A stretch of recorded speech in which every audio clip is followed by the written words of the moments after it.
Selamat pagi, Assalamualaikum warahmatullahi wabarakatuh. Perkenalkan, nama saya Devi Widyaningrum, mahasiswa dari Stikes Widya Husada Semarang.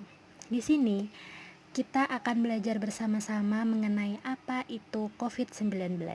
Sebelumnya, ini saya buat untuk memenuhi tugas keperawatan gerontik dengan dosen pembimbing Ibu Nurse Dwi Retno Ningsih, Magister Kesehatan.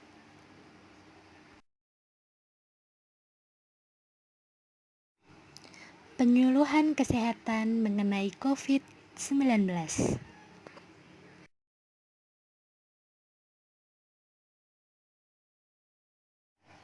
Definisi. Sebelumnya ada yang tahu apa itu COVID-19? Baik, kita bahas ya. COVID-19 bisa disebut dengan coronavirus. Nah, penyakit corona ini muncul pada tahun 2019. Sedangkan pengertiannya tersebut, coronavirus adalah kumpulan virus yang bisa menginfeksi sistem pernafasan. Pada banyak kasus, virus ini hanya menyebabkan infeksi pernafasan ringan seperti flu. Namun, virus ini juga bisa menyebabkan infeksi pernafasan berat seperti infeksi paru-paru atau pneumonia. Etiologi atau penyebab dari COVID-19. Seseorang bisa dapat tertular COVID-19 melalui berbagai cara. Seperti contohnya yang pertama, jika seseorang tidak sengaja menghirup percikan ludah dari bersin atau batuk, seseorang yang menderita COVID-19 bisa dapat tertular atau resikonya sangat tinggi. Lalu, memegang mulut atau hidung tanpa mencuci tangan terlebih dahulu setelah menyentuh benda yang terkena cipratan air liur penderita COVID-19. Ada juga kontak jarak dekat dengan penderita COVID-19. Misalnya nih, orang yang sehat bersentuhan atau berjabat tangan dengan penderita COVID-19, dia tidak cuci tangan, dia tidak membersihkan diri, dia langsung memegang area hidung, mata, mulut, itu sangat berisiko untuk mengalami COVID-19 tersebut. Nah, virus corona dapat menginfeksi siapa saja, tetapi efeknya akan lebih berbahaya atau bahkan fatal bila terjadi pada orang lanjut usia, ibu hamil, atau orang yang sedang sakit, dan orang yang daya tahan tubuhnya lemah. Jadi, pada orang yang sakit, orang lanjut usia, orang yang daya tahan tubuhnya lemah, itu akan dapat dengan mudah terkena atau terserang virus COVID-19 ini.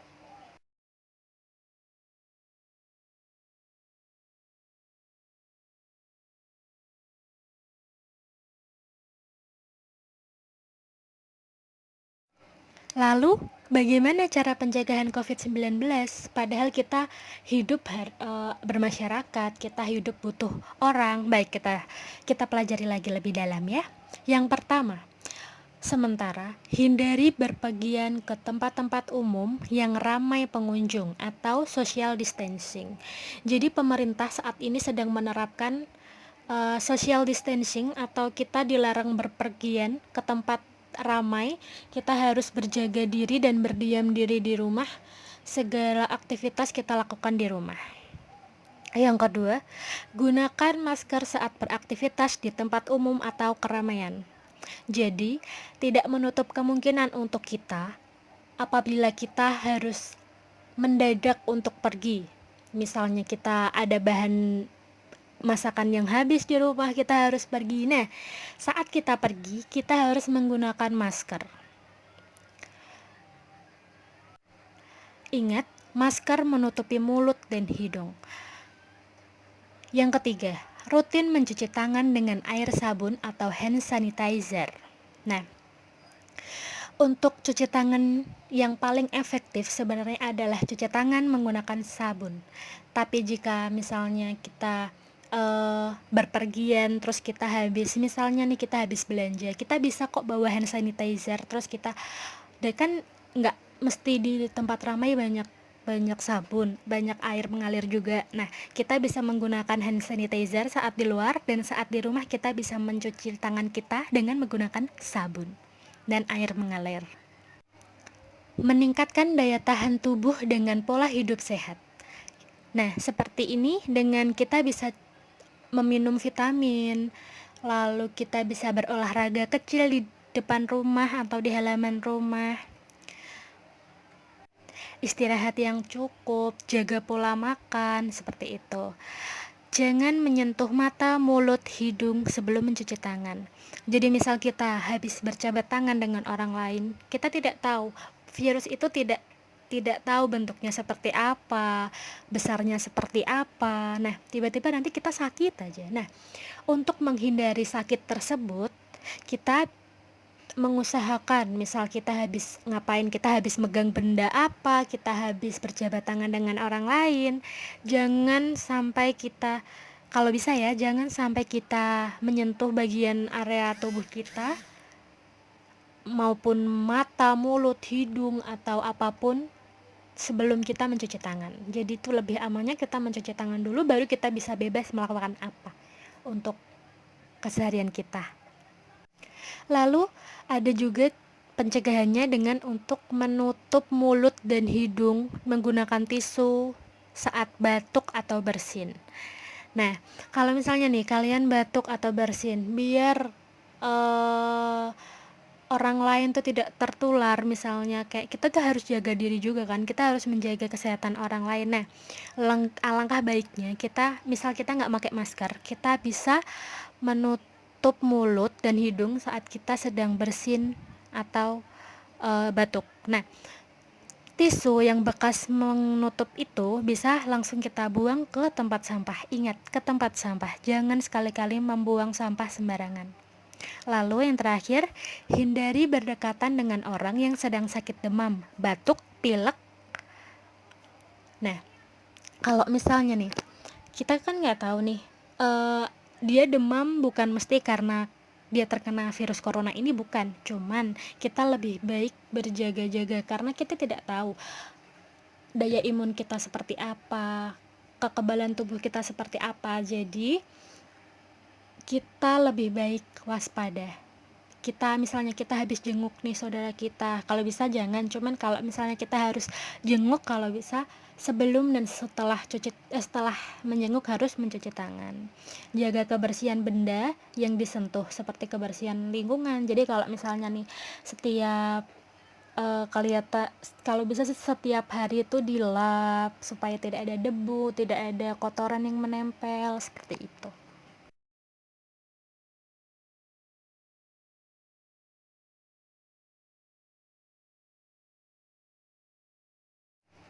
Tanda dan gejala. Nah, tanda dan gejala COVID-19 ini hampir menyerupai tanda gejala demam biasa. Seperti apa? Yuk kita lihat. Gejala awal seseorang terkena COVID-19 yang pertama adalah flu, demam, pilek, batuk kering, sakit tenggorokan, dan sakit kepala. Nah, kan udah kayak radang biasa. Yuk, lalu dari gejala awal tersebut menjadi gejala yang sedikit meningkat atau gejalanya memberat. Seperti pasien mengalami demam yang tinggi, demamnya tuh tinggi nih, nggak pernah, jarang bisa turun. Terus batuknya berdahak, sesak nafas, dadanya terasa nyeri. Nah, reaksi tersebut itu menunjukkan kalau terjadinya atau munculnya virus corona. Nah, dari gejala yang memberat tersebut, kita tuh bisa menandakan bahwa kalau misalnya orang terkena virus corona, biasanya tuh diidentifikasi dengan demam. Demamnya tuh suhu tubuh di atas 38 derajat Celcius. Lalu batuk, sesak nafas, seperti itu.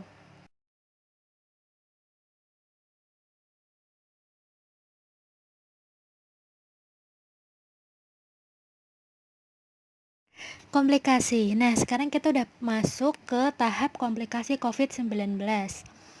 Komplikasi yang pertama yaitu pneumonia.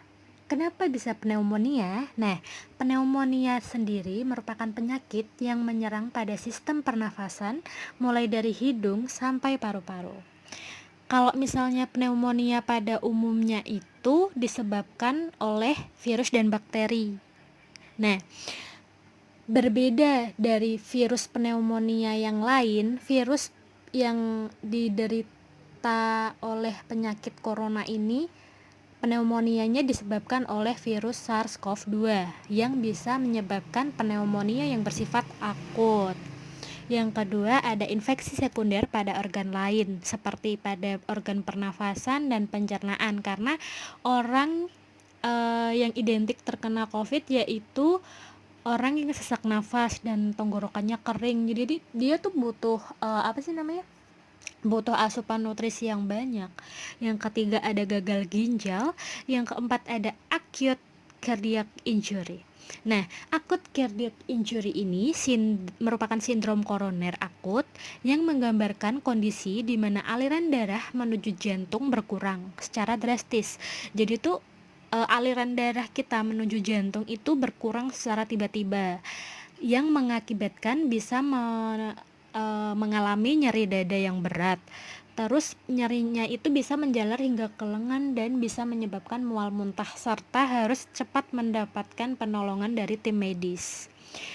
Lalu selanjutnya ada acute respiratory distress syndrome. Nah, acute respiratory distress syndrome ini merupakan kondisi ketika cairan menumpuk di kantong udara, paru-paru, dan mengurangi oksigen yang ada. Jadi itu bisa menyebabkan sesak nafas yang akut dan perlu pertolongan cepat dari tim medis juga.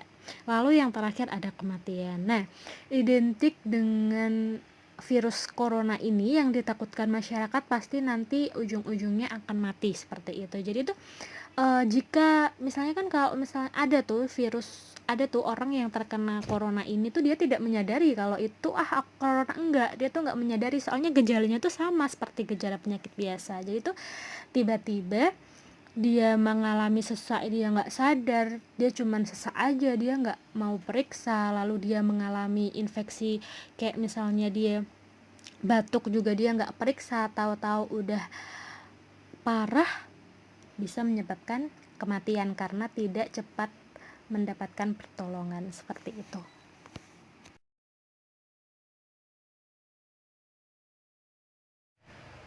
Baik, kita masuk ke slide berikutnya. Sebelumnya tadi saya sudah menjelaskan cara pencegahan agar kita tidak tertular COVID-19 kan?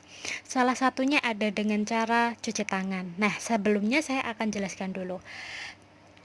Menurut WHO, cara cuci tangan yang benar tuh ada 6 langkah. Jadi tuh ada 6 langkah gaya cuci tangan yang benar. Nanti kita akan belajar ya. Sebelumnya saya akan menjelaskan dulu. Kan kalau misalnya cuci tangan kita bisa menggunakan air nih.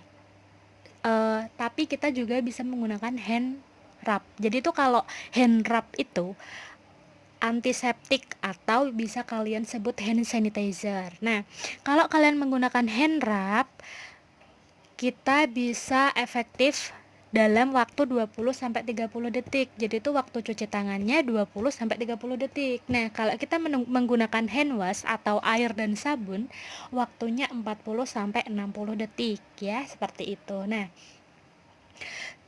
sebelumnya saya memberitahu nih, jangan kita tuh sehari tuh makainya hand rub terus, jangan. Karena kalau misalnya kita memakai hand rub itu kan cairan antiseptik tuh kan, cairannya mengandung alkohol. Nah, alkohol tersebut kalau dipakai berlebihan atau terlalu banyak bisa membuat kulit kita iritasi, bisa membuat kulit kita kering. Nah, untuk meminimalisir iritasi kulit tersebut, kita bisa menyelingi dengan menggunakan hand wash. Jadi misalnya kita kepepet, kita harus pergi, kita belanja misalnya. Nah, kita tuh kan nggak mungkin kan di tempat belanjaan nggak semua ada air. Nah, kita bisa membawa hand sanitizer. Jadi tuh kita bisa menggunakan, misal nih kita udah 5 kali menggunakan hand rub. Nah, kita selingi setelah 5 kali menggunakan hand rub, kita selingi 1 kali menggunakan hand wash, seperti itu ya. Baik, sekarang kita masuk ke langkah cuci tangan. Yang pertama, kita kita cairkan hand rub ke telapak tangan kita. Lalu usap gosok kedua telapak tangan secara lembut dengan arah memutar seperti gambar pada nomor 1.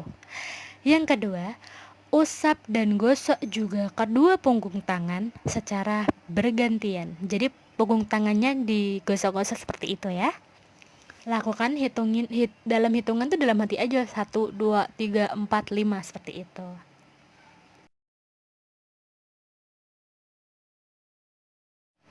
Yang ketiga, gosok sela-sela jari tangan hingga bersih.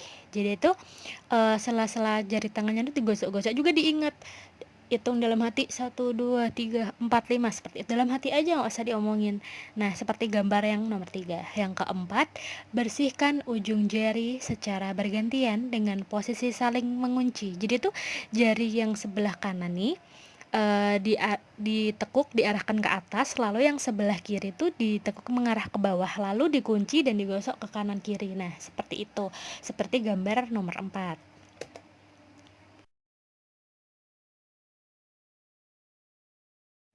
Langkah yang kelima yaitu gosok dan putar kedua ibu jari secara bergantian. Jadi itu seperti megang motor, seperti megang stang motor. Jadi itu yang ibu jari kita tuh dipegang lalu diputar-putar. Terus yang keenam, letakkan ujung jari telapak tangan kemudian gosok perlahan searah jarum jam. Nah, itu juga bergantian, lakukan tangan kanan dulu terus habis tangan kiri. Seperti itu. Kalau misalnya masih bingung, nggak ada gambaran, kalian bisa lihat ini di gambar nomor 6.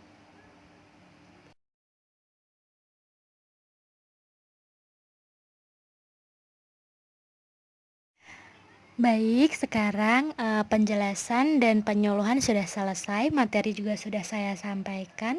Saya mau mengucapkan banyak terima kasih karena sudah memperhatikan dan mau mendengarkan penyuluhan atau materi yang saya berikan tadi. Apabila ada kata-kata yang menyinggung atau salah-salah kata, saya mohon maaf. Terima kasih atas waktunya. Wabillahi taufik walhidayah. Wassalamualaikum warahmatullahi wabarakatuh.